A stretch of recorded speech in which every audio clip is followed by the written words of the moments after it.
আমরা তারাবির সালাত আমরা আদায় করব, তারাবির নামাজ আমরা আদায় করব ইনশাআল্লাহ। তারাবির নামাজ আমরা আদায় করব।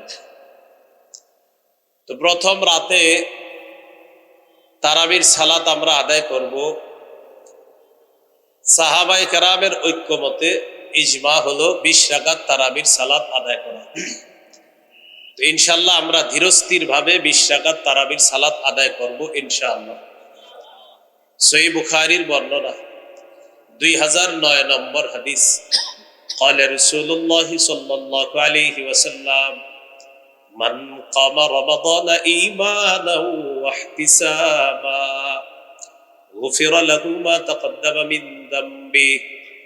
যে ব্যক্তি বিশ্বাসের সাথে এবং সওয়াবের আশায় রমজানের রাতের বেলা সালাত আদায় করবে, আল্লাহ তাআলা তার আগের সবগুলা গুনাহ মাফ করে দিবেন।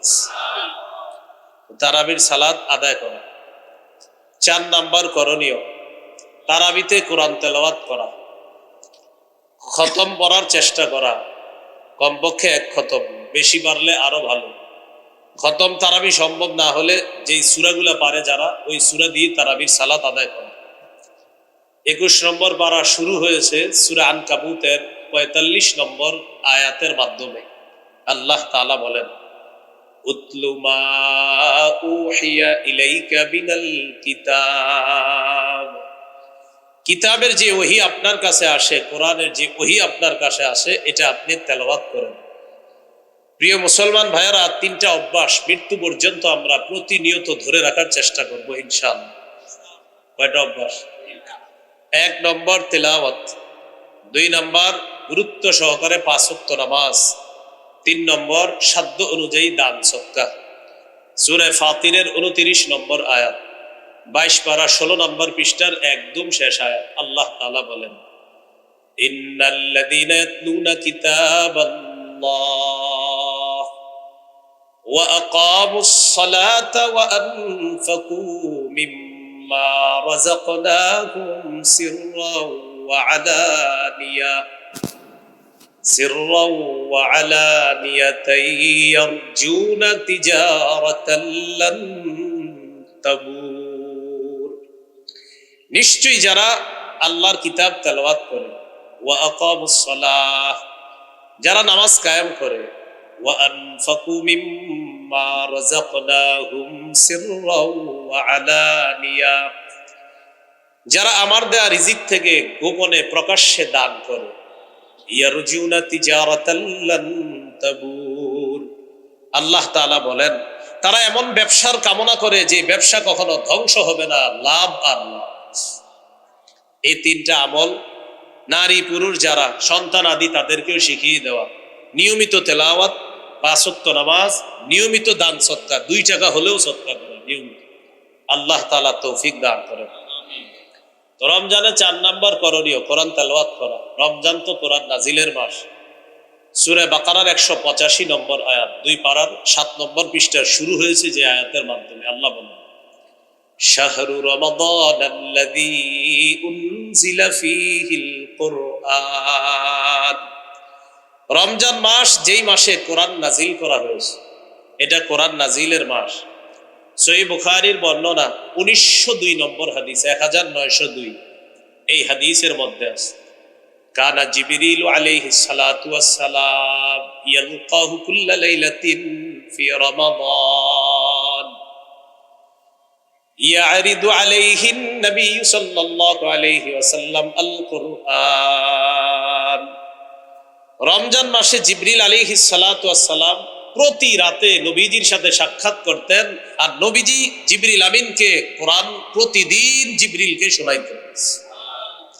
তো রমজান মাস কোরআন নাজিলের মাস, বেশি থেকে বেশি কোরআন তেলাওয়াত করার চেষ্টা করব, আল্লাহ তৌফিক দান করেন।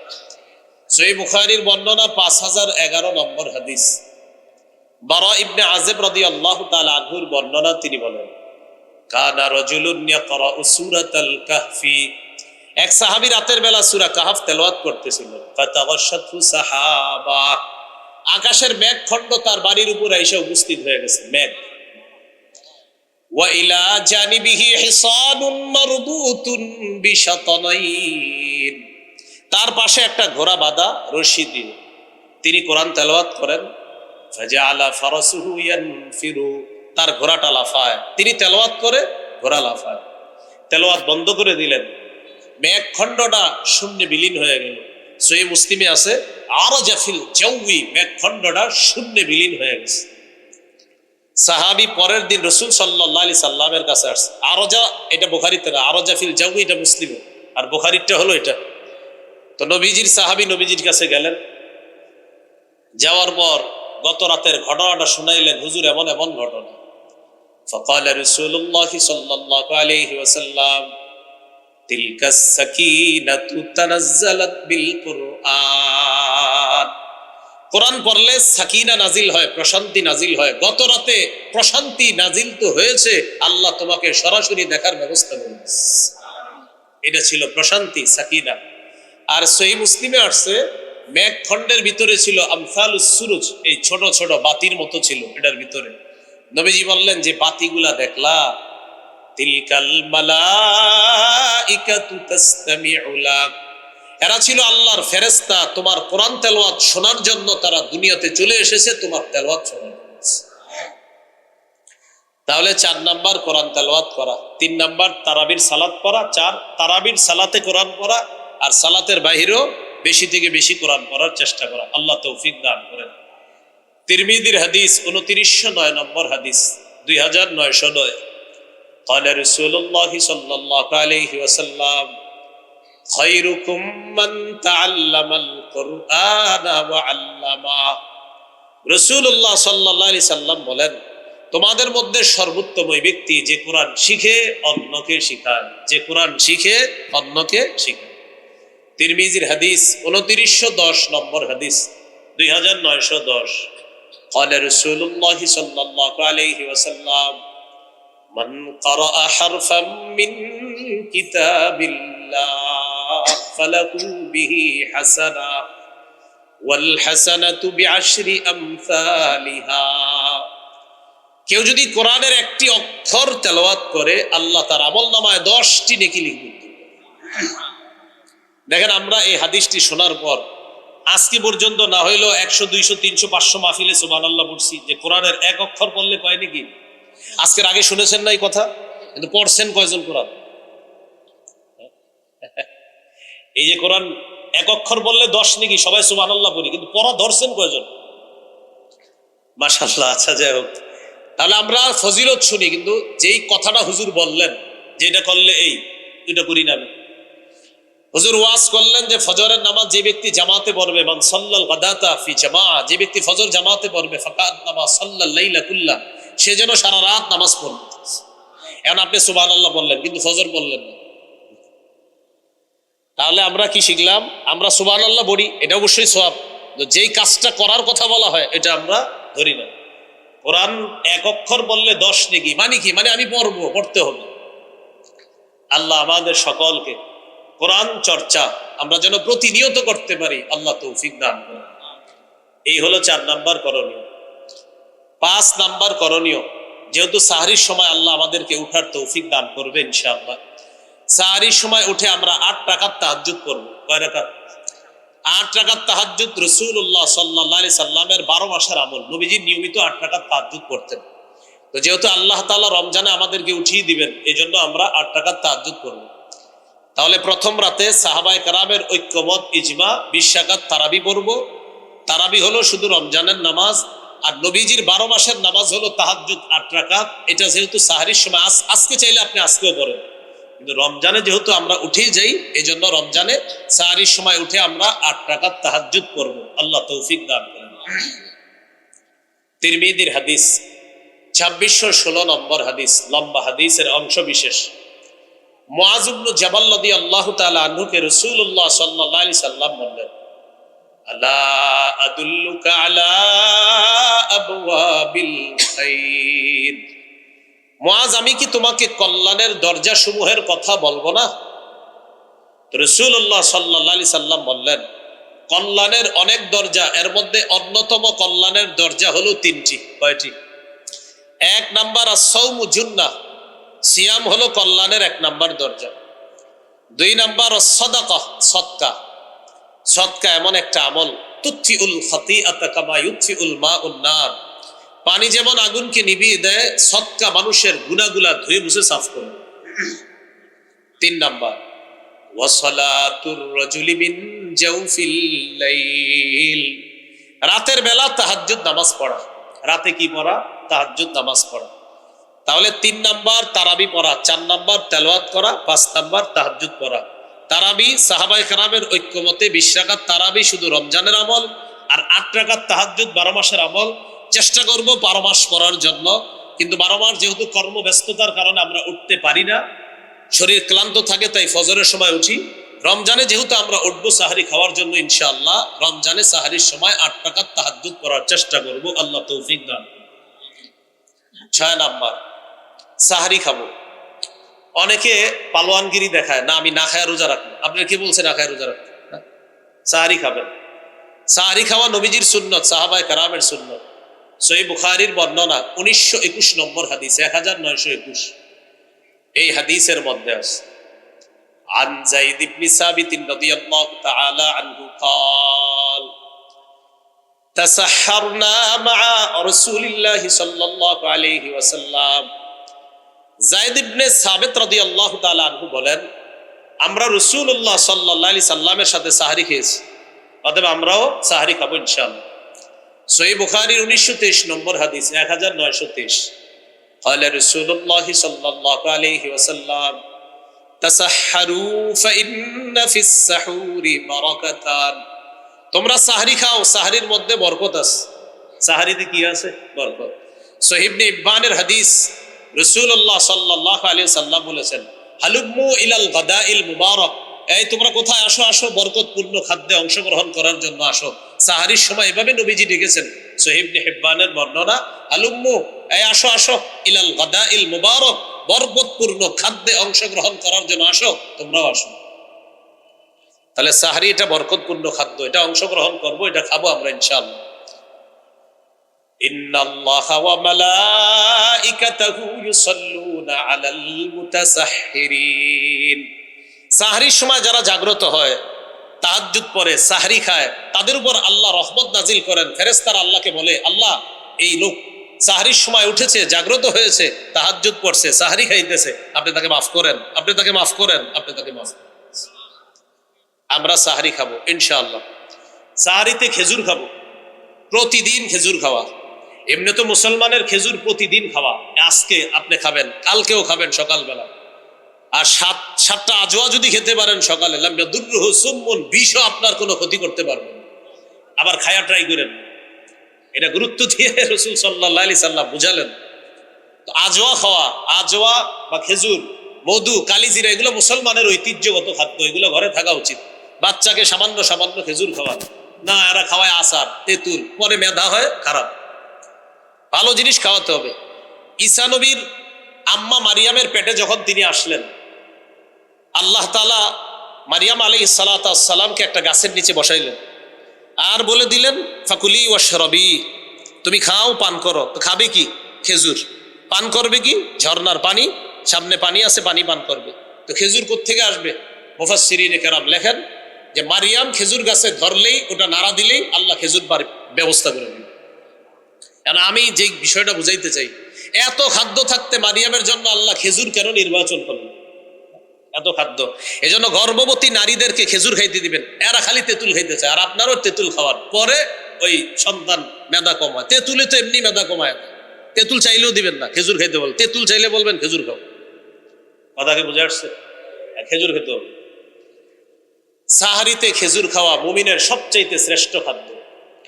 قال رسول الله صلى الله عليه وسلم نعم سحور المؤمن التام। রাসূলুল্লাহ সাল্লাল্লাহু আলাইহি সাল্লাম বলেন, সাহারিতে খেজুর খাওয়া এটা মুমিনের কতই না নেয়ামতে পরিপূর্ণ খাদ্য, তারা খেজুর খাবে। তাহলে ইলিশ মাছ, গরুর গোশত, মুরগি, ভাত যাই খান, সাথে খেজুর রাখবেন। এজন্য খেজুর ভাগ করে নেবেন, এটা ইফতারের, এটা সাহারির। সাহারিতে অবশ্যই আমরা খেজুর খাবো। সর্বশেষ কথা, কেন খাবো? আমার নবীজি এটাকে উত্তম বলেছে, তাই খাবো, বাস। আল্লাহ তাআলা তৌফিক দান করেন। সাহারি একটু বিলম্ব করে করা, ইফতারি একটু তাড়াতাড়ি করা। আজ্জিলুল ইফতার ওয়া আখিরুস সাহুরা, তোমরা ইফতার প্রথম সময়ে করবা তাড়াতাড়ি, আর সাহারি একটু বিলম্ব করে করবা, যাতে শরীরের শক্তিটা সঞ্চয় হয়। এখানে একটা মাসালা মনে রাখা দরকার। আপনি সাহারি খাওয়ার পরে দেখতেন এখনো সাহারির সময় বাকি আছে 40 মিনিট 30 মিনিট, তখনও তাহাজ্জুদ করতে পারবেন। অনেকে মনে করে খায়া ফেললে আর তাহাজ্জুদ করা যাবে না। না, তাহাজ্জুদের সম্পর্ক খাবারের সাথে না, সময়ের সাথে। যতক্ষণ ফজরের শুরু সময় না হবে, আপনি খান বা না খান তাহাজ্জুদ করতে পারবেন।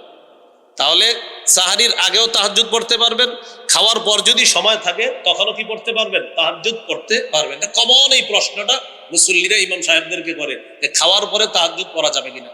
তাহলে তাহাজ্জুদের সম্পর্ক খাবারের সাথে না, সময়ের সাথে। আল্লাহ তাআলা আমাদেরকে মনে রাখার তৌফিক দান করেন। এ হলো 6 নম্বর করণীয়। 7 নম্বর করণীয়, সাহরি খাওয়ার পর রোজা রাখা শুরু করলাম আমরা, রোজা রাখলাম। সহিহ বুখারীর বর্ণনা 1901 নম্বর হাদিস। এই হাদিসের মধ্যে আছে قال رسول الله صلى الله عليه وسلم من صام رمضان إيمانا واحتسابا غفر له ما تقدم من ذنبه। রাসূলুল্লাহ সাল্লাল্লাহু আলাইহি সাল্লাম বলেন, যে ব্যক্তি ঈমানের সাথে এবং বিশ্বাসের সাথে সওয়াবের আশায় দিনের বেলা রোজা রাখে, তার আগের সব গুনাহগুলো মাফ করে দেন। তিরমিজির 614 নম্বর হাদিস। قال رسول الله صلى الله عليه وسلم الصوم جنة حسينة। রাসূলুল্লাহ সাল্লাল্লাহু আলাইহি সাল্লাম বলেন, রোজা হলো জাহান্নাম থেকে বাঁচার মজবুত ঢাল, মজবুত প্রতিবন্ধক হলো রোজা। আল্লাহ আমাদের সকলকে সম্পূর্ণ মাস, পুরা মাসে একদম প্রতিটা রোজা যেন গুরুত্ব সহকারে রাখতে পারি, আল্লাহ তৌফিক দান করেন। এই হলো 7 নম্বর করণীয়, রোজা রাখবেন। 8 নম্বর করণীয়, দান করা। এমনি তো দান করবেন, রমজানে দানের মাত্রা বাড়ায়া দিবেন। সূরা মুনাফিকুনের 10 নম্বর আয়াত, 28 নম্বর পারা, 14 নম্বর পৃষ্ঠা। আল্লাহ তাআলা বলেন, ওয়ানফিকু মিম্মা রাযাকনাকুম মিন ক্বাবলি আইয়াতিয়া আহাদাকুমুল মাউত। তোমাদের কারো কাছে মৃত্যু আসার আগেই তোমরা আমার দেয়া রিজিক থেকে খরচ করো, দান করো। সহিহ বুখারীর বর্ণনা 6 নম্বর হাদিস। কানা রাসূলুল্লাহ সাল্লাল্লাহু আলাইহি ওয়াসাল্লাম আজওয়াদান নাস। রাসূলুল্লাহ সাল্লাল্লাহু আলাইহি সাল্লাম মানুষের মধ্যে সর্বশ্রেষ্ঠ দানশীল ব্যক্তি ছিলেন মুহাম্মদ সাল্লাল্লাহু আলাইহি ওয়াসাল্লাম। ওয়া কানা আজওয়াদা মা ইয়াকুনু ফি রমাদান হিনা ইয়ালকাহু জিবরিল। রমজান মাসে রাসূলুল্লাহ সাল্লাল্লাহু আলাইহি সাল্লামের দান করার মাত্রাটা আরো বেড়ে যাইত, তিনি প্রচুর পরিমাণে দান করতেন রমজান মাসে। তাহলে রমজানে আমরা বেশি থেকে বেশি দান করার চেষ্টা করব ইনশাআল্লাহ। 9 নম্বর করণীয়, রমজান মাসে বেশি বেশি নফল ইবাদত করা।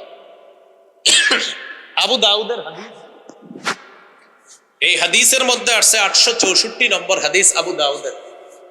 এই হাদিসের মধ্যে আসছে قال رسول الله صلى الله عليه وسلم إن أول ما يحاسب الناس به يوم القيامة من أعمالهم الصلاة। রাসূলুল্লাহ সাল্লাল্লাহু আলাইহি সাল্লাম বলেন, কিয়ামতের ময়দানে মানুষের আমলের মধ্যে সর্বপ্রথম হিসাব হবে নামাজের। এক্ষেত্রে অনেকের একটা প্রশ্ন থাকে, এক হাদিসের মধ্যে আসছে কিয়ামতের ময়দানে সর্বপ্রথম হিসাব হবে রক্তের, আবার এই হাদিসের মধ্যে আসছে সর্বপ্রথম হিসাব হবে নামাজের। এটা আমার সাথে সাধারণ যারা আপনারা বললে মনে থাকবে, বলেন আল্লাহর হকের ক্ষেত্রে সর্বপ্রথম নামাজের হিসাব হবে, বান্দার হকের ক্ষেত্রে সর্বপ্রথম রক্তের হিসাব হবে। তাহলে আল্লাহর হকের হিসাব হবে নামাজের, আর বান্দার হকের ক্ষেত্রে হিসাব হবে রক্তের। ওই যে হত্যা করছে অন্যায়ভাবে মানুষ, এটার হিসাব। তো যখন হিসাব হবে, فإن كانت تامة كتبت تامة। ফরজ ইবাদত গুলো যদি পরিপূর্ণ হয়, তার আমল নামায় যে সওয়াবটা, এই সওয়াবটাও পরিপূর্ণ দেওয়া হবে। ফরজ ইবাদত পরিপূর্ণ, সওয়াব পরিপূর্ণ। ওয়া ইন কানা ইনতাকাসা মিনহা শাইআ। আর যদি ফরজের মধ্যে ত্রুটি থাকে, ঘাটতি থাকে, আল্লাহ তাআলা ফেরেশতাদেরকে বলবেন, আমার বান্দার নফল ইবাদত আছে কিনা দেখো। তো নফল ইবাদত যেগুলা থাকবে, আল্লাহ বলবেন আতিম্মু ফরিদাতাহু মিন তাতাব্বুহি, বান্দার নফল আমলের মাধ্যমে ফরজের ঘাটতি পূরণ করুন। একটু আপনারা শুনেন, আপনাদের অনেকের মধ্যে প্রশ্ন ইমাম সাহেবদেরকে করেন, হুজুর সুন্নত না পড়লে কি গুনাহ হবে? কি বলে এইটা নতুন, এই প্রশ্নগুলো একদল মানুষ আপনাদেরকে শিখিয়ে দেয় আমল থেকে দূরে রাখার জন্য। কি বলে সুন্নত না পড়লে কি হবে? গুনাহ হবে। আমাকে যদি জিজ্ঞাসা করেন, ইনশাল্লাহ 30 সেকেন্ডের বেশি তো আপনি কথা বলতে পারবেন না, এটা আমি শিওর। কারণ আমি আপনাকে বলবো, আপনি আগে বলেন জান্নাত আপনার জন্য ওয়াজিব হোক, এটা আপনি চান কি চান না? বলেন সবাই। হাদিসে আসছে, নবী বলছেন 12 রাকাত সুন্নত যে নিয়মিত করবে তার জন্য জান্নাত ওয়াজিব হয়ে যাবে। এখন আপনি বলেন জান্নাত কি ওয়াজিব, চান কি চান না?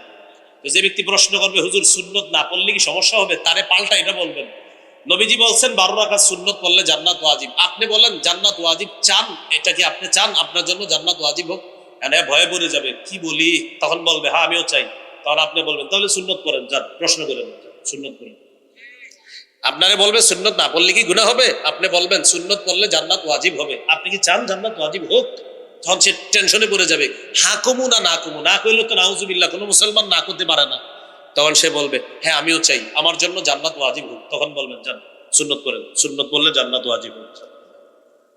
এই জন্য এই জাতীয় প্রশ্ন করলে আপনি পাল্টা এটা বলে ফেলবেন। আল্লাহ আমাদেরকে মনে রাখার তৌফিক দান করেন। তাহলে বলছিলাম নফলের মাধ্যমে ফরজের ঘাটতি পূরণ হবে, এটা 9 নম্বর করণীয়, প্রচুর নফল ইবাদত করুন। 10 নম্বর করণীয়, নেক কাজ যত বেশি করা যায়। সূরা তাগাবুনের 9 নম্বর আয়াতে আল্লাহ তাআলা বলেন ওয়া মান ইউমিন বিল্লাহি ওয়া ইয়ামাল সলিহা, যে ব্যক্তি আল্লাহকে বিশ্বাস করে আর নেক কাজ করে, ইউকাফির আনহু সাইয়্যাতিহি, আল্লাহ তার আগের সব গুনাহ মাফ করে দেন।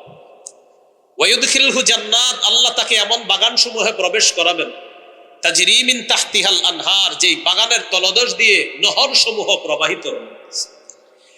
নেক কাজ একটু আমার সাথে ওলামা হযরতরা বলা দরকার নাই, অন্যরা বলেন বলেন যে কোনো বস্তুর 3টি অংশ থাকা চাই: দেহ, আত্মা, ফলাফল। দেহ, আত্মা, ফলাফল। দেহ, ফলাফল। এবার বলেন আমল হলো দেহ, ইখলাস হলো আত্মা, ফলাফল ওজনের পাল্লায় ভারী হওয়া। তাহলে আমল হলো দেহ, আমল নামক দেহের আত্মা হলো বিশুদ্ধ নিয়ত বা ইখলাস। এজন্য ইমাম বুখারী তার কিতাবের শুরু হাদিস আনছেন ইন্নামাল আমালু বিন্নিয়াত।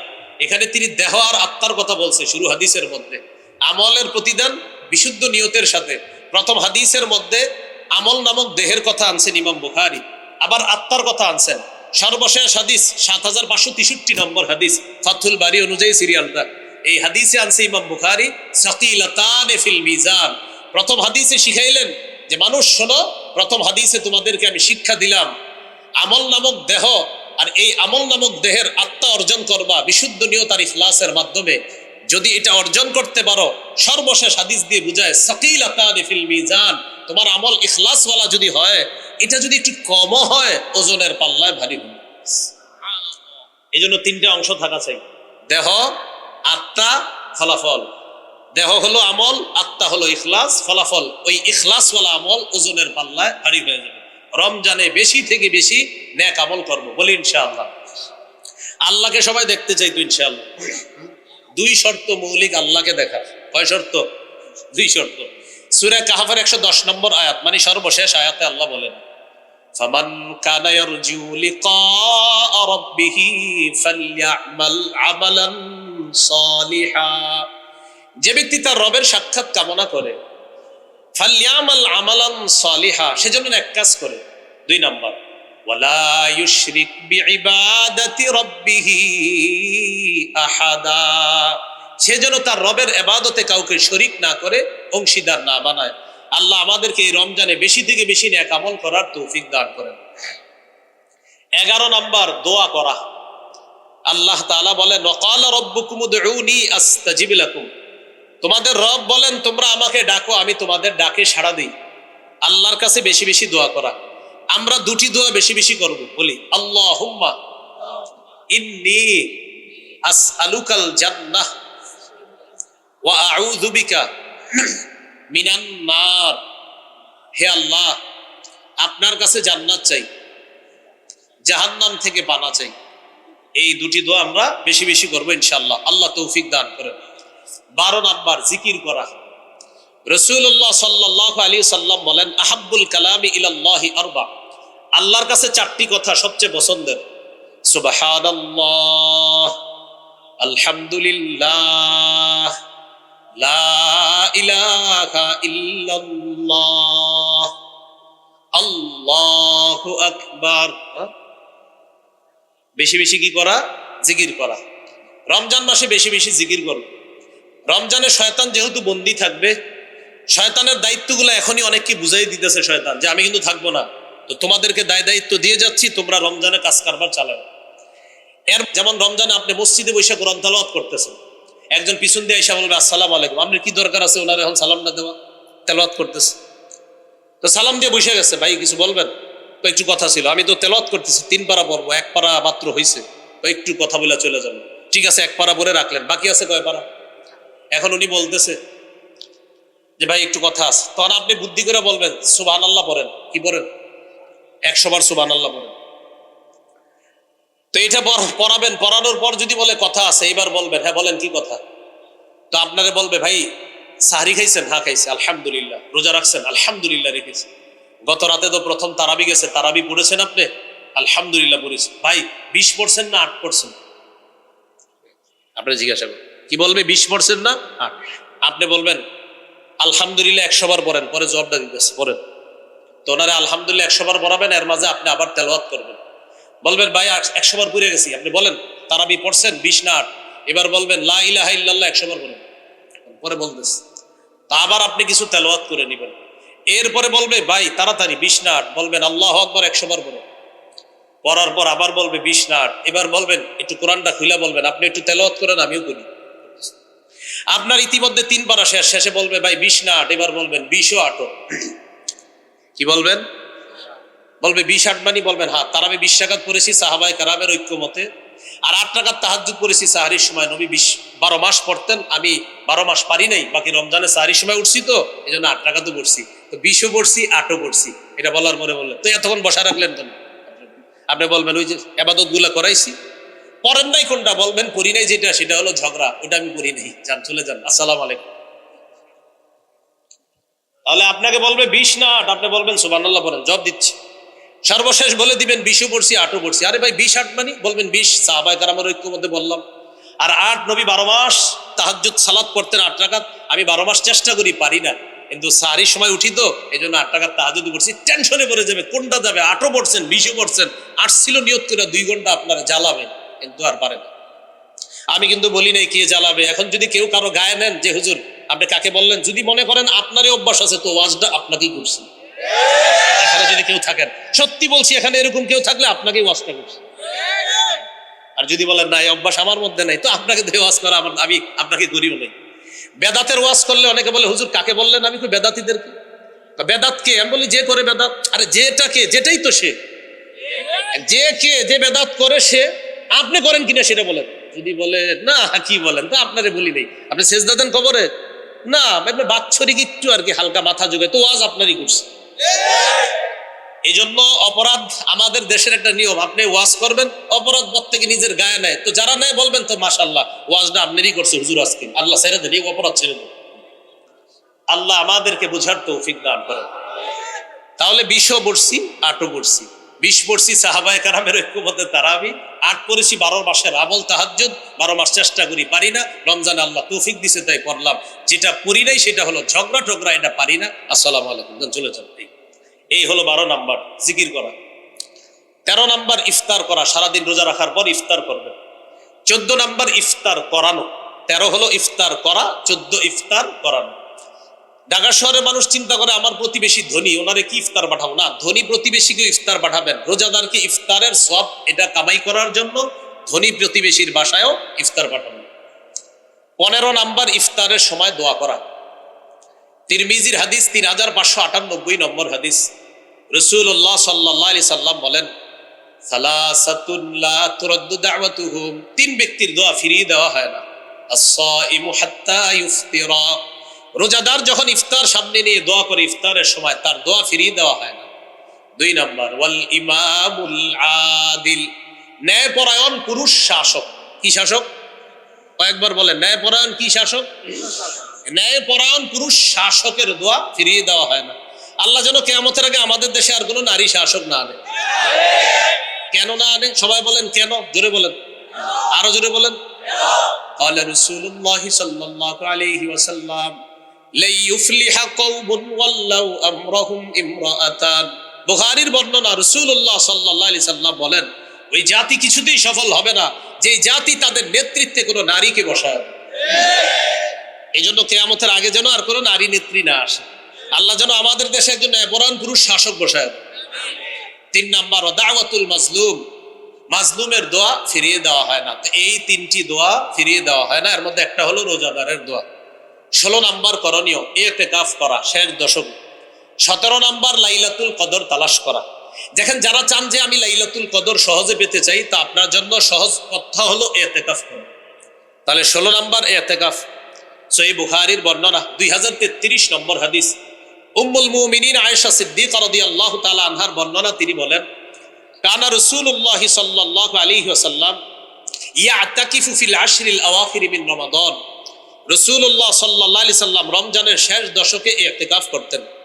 নবীজি সাল্লাল্লাহু আলাইহি সাল্লাম রমজানের শেষ দশকে ইতিকাফ করতেন। ইতিকাফ করা অবস্থায় আমরা লাইলাতুল কদর অবশ্যই পেয়ে যাব ইনশাআল্লাহ। এই জন্য লাইলাতুল কদর 17 নাম্বার, এটা তালাশ করা। 21, 25, 27, 29, 21, 23, 25, 27, 29 বেজর রাত্রিগুলোতে লাইলাতুল কদর তালাশ করবেন। বুখারীতে আব্দুল্লাহ ইবনে আব্বাস রাদিয়াল্লাহু তাআলা আনহুমার একটা বর্ণনা আছে। তিনি বলেন 24তম রজনীতেও লাইলাতুল কদর তালাশ করুন। বুখারীতে আছে 24তম। তো এই জন্য যেহেতু নবীর একজন সাহাবীর বক্তব্য আছে, সমস্যা কি এক রাতে বেশি তালাশ করব, সমস্যা তো নাই, ইবাদত করলে তো সমস্যা নাই। তো 21, 23, 24, 25, 27, 29 সূরাতুল কদরের 3 নম্বর আয়াত, লাইলাতুল কদরি খায়রুম মিন আলফি শাহর। লাইলাতুল কদর 1000 মাসের চাইতে উত্তম। আর এই ব্যাপারে বুখারীর বর্ণনা, এই যে মাশাআল্লাহ আমাদের হাফেজে বুখারী, আল্লাহ তাকে কবুল করেন, তিনি একটি হাদিস পড়ছেন, সর্বশেষ যে হাদিসটা তিনি আজকে তেলাওয়াত করলেন, মাইয়াকুম লাইলাতুল কদরি ঈমানাও ওয়া ইহতিসাবা। যে ব্যক্তি লাইলাতুল কদরে জাগ্রত হবে ঈমানের সাথে এবং সওয়াবের আশায়, গফিরা লাহু মা তাকদ্দামা মিন যামবি, তার আগের সবগুলা গুনাহ মাফ করে দেওয়া। তাহলে 17 নাম্বার লাইলাতুল কদর তালাশ করা। 18 নাম্বার সদকাতুল ফিতির আদায় করা। এটা উলামায়ে কেরামের সাথে পরামর্শ করে আপনারা আদায় করে নেওয়ার চেষ্টা করবেন, আল্লাহ তৌফিক দান করেন। এই হলো আজকের আলোচনার প্রথম পার্ট।